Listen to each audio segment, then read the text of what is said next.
Shri N Sreekumar സത്യപ്രതിജ്ഞയ്ക്കുള്ള ഒരുക്കങ്ങൾ തുടങ്ങിക്കഴിഞ്ഞു. ഇതിനാവശ്യമായ ക്രമീകരണത്തിനുള്ള ടെൻഡറും വിളിച്ചു കഴിഞ്ഞു. അപ്പോൾ BJP നേരത്തെ തന്നെ സന്നാഹങ്ങൾ സ്വരുക്കൂട്ടി വെച്ചിരിക്കുകയാണ് മൂന്നാം വട്ടം മോദിക്ക് ഉറപ്പിച്ചുകൊണ്ട്. അതൊരു വല്ലാത്ത ഊർജ്ജമാണല്ലോ BJP നേടിയെടുത്തിരിക്കുന്നത്. എന്താണ് താങ്കളുടെ ഒരു നിരീക്ഷണത്തിൽ ഈ അവസാന മണിക്കൂറിൽ സംഭവിക്കാൻ പോകുന്നത്?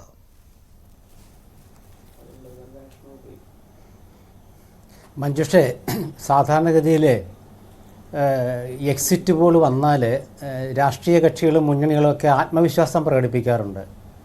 പക്ഷേ ആത്മവിശ്വാസം അമിതമായ വിശ്വാസത്തിലേക്ക് പോകുന്നൊരു കാഴ്ച നമ്മളിപ്പോൾ ഇവിടെ കേൾക്കുകയാണ്.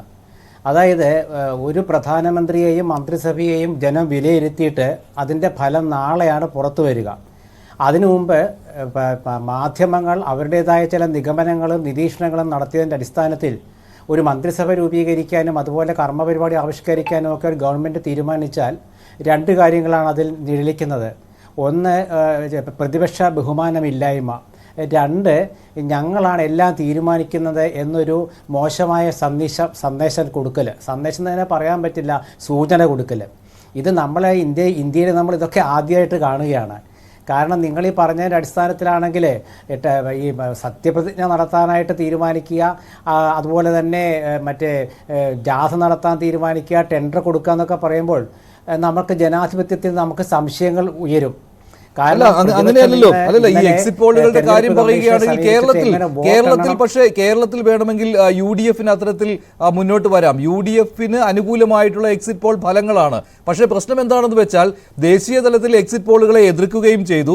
കേരളത്തിലാകട്ടെ UDF അനുകൂലമായി എക്സിറ്റ് പോളും വന്നു.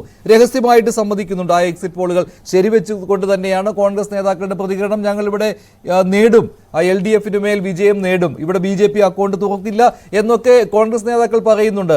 പക്ഷേ അതേ പറയുന്ന നേതാക്കൾക്ക് തന്നെ രാജ്യത്തെ സ്ഥിതി നോക്കുമ്പോൾ അവർക്ക് പേടിയാണ്, ആശങ്കയാണ്.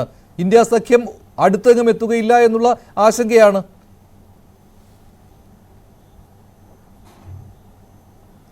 അല്ലല്ല, ഇന്ത്യ സഖ്യം അവർ പറഞ്ഞല്ലോ 295 സീറ്റ് നേടി അവർ അധികാരത്തിൽ വരുമെന്ന്. പ്രതിപക്ഷമാണ് കേരളത്തിൽ UDF എന്ന് പറയുന്നത്, ഭരണപക്ഷമല്ലല്ലോ. പ്രതിപക്ഷത്തിന് എന്ത് കോപ്പ് കൂട്ടാനാണ് ഒരു ലോക്സഭാ തെരഞ്ഞെടുപ്പ് ഫലത്തിൽ? ആ MP മാർ ജയിച്ചാൽ ആഹ്ലാദ പ്രകടനം അവർ നടത്തും. അത് കേരളത്തിലെ പ്രതിപക്ഷത്തിൻ്റെ മനസ്സാണ്. മറിച്ച് അവിടെ പ്രധാനമന്ത്രി എന്ന് പറയുന്നത് ഇപ്പോൾ രാജ്യം ഭരിച്ചുകൊണ്ടിരിക്കുന്ന ആളല്ലേ. തെരഞ്ഞെടുപ്പിൻ്റെ വിധി വന്നാൽ, വിധി പെട്ടിയിലായി കഴിയുമ്പോൾ ഞാൻ നാളെ ആരാണ്, ജനങ്ങൾ അംഗീകരിക്കുന്നുണ്ടോ, എൻ്റെ മന്ത്രിമാരെയെല്ലാം ജനങ്ങൾ തിരഞ്ഞെടുക്കുന്നുണ്ടോ വീണ്ടും എന്നൊരു ചിന്ത മനസ്സിൽ വരട്ടെ.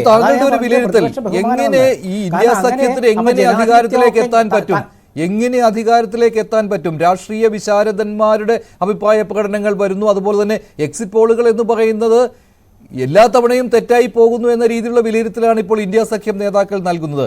അതിൻ്റെ ഊർജം അനുഭവിച്ചിട്ടുള്ളവർ കൂടിയാണ് പഴയ UPA സഖ്യം. എതിരായിട്ടും വന്നിട്ടുണ്ട്, ശരിയാണ്, തെറ്റിപ്പോയ അവസ്ഥയും ഒക്കെ ഉണ്ടായിട്ടുണ്ട്. പക്ഷെ നിലവിലെ രാഷ്ട്രീയ സാഹചര്യം കൂടി പരിശോധിച്ചുകൊണ്ട് വേണമല്ലോ അഭിപ്രായ പ്രകടനം നടത്തുമ്പോൾ പറയേണ്ടത്. എവിടെ തിരിച്ചടി ഉണ്ടാകാനാണ്?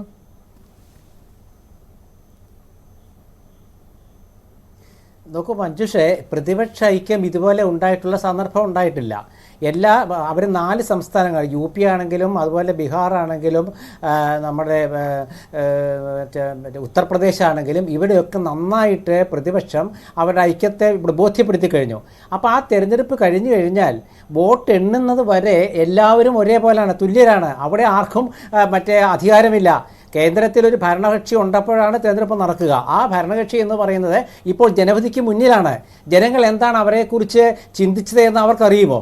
അങ്ങനെയാണെങ്കിൽ അത് നമ്മുടെ ജനാധിപത്യത്തിന്റെ ഒരു വിഷമഘട്ടത്തിലേക്ക് അവസ്ഥയിലൂടെയാണ് രാജ്യം കടന്നു പോകുന്നത്. ഇപ്പോൾ മോദിയുടെ 3ാം വട്ടം ഉറപ്പിച്ചു എന്ന രീതിയിലാണ് കാര്യങ്ങൾ പോകുന്നത്. ഡൽഹിയിൽ നിന്നുള്ള റിപ്പോർട്ടുകൾ അങ്ങനെയാണ് സൂചിപ്പിക്കുന്നത്. സത്യപ്രതിജ്ഞയ്ക്കുള്ള ഒരുക്കങ്ങൾ നടക്കുന്നു.